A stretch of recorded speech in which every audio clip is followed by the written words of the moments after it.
बिस्मिल्लाहिर्रहमानिर्रहीम। मौजूद नाज़रीन अस्सलाम वालेकुम। नाज़रीन, आज आपके सामने जो नुस्खा मैं पेश करने वाला हूँ, इस नुस्खे का ताल्लुक़ गुर्दों से है। अगर आपकी गुर्दों में कमज़ोरी आ चुकी है, गुर्दों में दर्द हो रहा है, या गुर्दों की कमज़ोरी की वजह से कमर में भी दर्द आ चुका है और आप परेशान हैं और आप समझते हैं कि हमें कुछ ऐसी दवा खानी चाहिए जिससे हमारे गुर्दों की कमज़ोरी ख़त्म हो, और अगर दर्द हो रहा है तो वो भी ख़त्म हो जाए और आपको इफ़ाक़ा हो, तो इसके लिए एक लाजवाब नुस्खा, बहुत ही बेहतरीन नुस्खा हर्बल मेडिसन का आप किसी भी पंसार स्टोर से ख़रीद सकते हैं। मुख्तलिफ़ कंपनियाँ इसी नाम से बनाती हैं। उसका नाम है जवारिश ज़रऊनी हमदर्दी। ये आप देख सकते हैं। अजमल दवाखाने का लें, हमदर्द का लें, किसी का भी लें, इसको आप इस्तेमाल में लाएँ।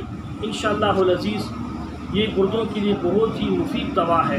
आप इस्तेमाल करेंगे, आपको फ़ायदा होगा। इस्तेमाल कीजिए, हमें भी अपनी दुआ में याद रखिए।